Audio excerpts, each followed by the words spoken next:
And we start the news at 5 with breaking news tonight. Police say 2 men are dead and 3 others are hurt after a shooting in Northwest D.C. This happened at North Capitol and O Streets in the Truxton Circle neighborhood just before 1 p.m.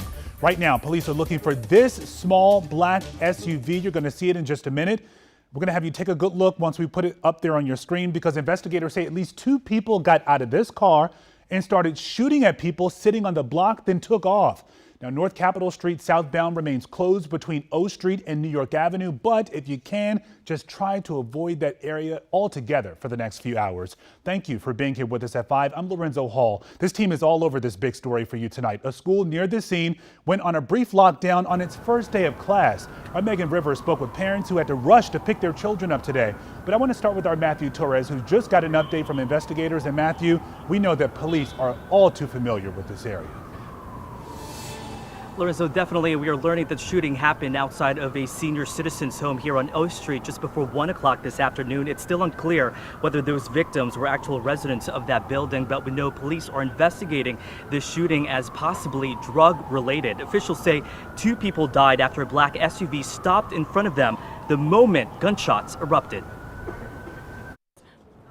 It's scary. It's scary. I fear for my children every day. They step foot out of my eyesight. Anguish from neighbor Charisma Brown walking up to this crime scene on O Street near North Capitol Street, where gunshots hit 5 men, including her best friend's son. 2 of them were killed. And it makes me so afraid for my kids to get older, to go anywhere, to do anything. DC police say the victims were gathered outside a senior citizens building when a small black SUV stopped in front of them. At least 2 shooters exited the vehicle and began shooting at folks that were on the block. They were either in chairs or standing. The exact motive is under investigation, but officials say the neighborhood has long been known to police as an open-air drug market. They make arrests and monitor the area routinely, so frequent they were close enough to respond to the shooting within a minute. It appears the shooting was more drug-related. So this is an ongoing problem for us, so we need the community's help to continue to quell the disturbance in this area. Unfortunately, it escalated to the point that 5 people were shot today. It's unacceptable. Executive Assistant Police Chief Sean Benedict says more is required to solve the problem, but admits it's not easy. We're trying to be as resourceful as we possibly can to put our officers and our detectives and our specialized units where the crime is.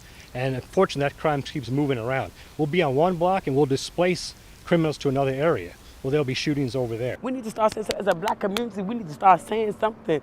We're killing each other for what? Territory, drugs? And it's like nobody's going to say anything at all. Nobody's going to stand up and say anything. We're going to be back right here in a couple of days.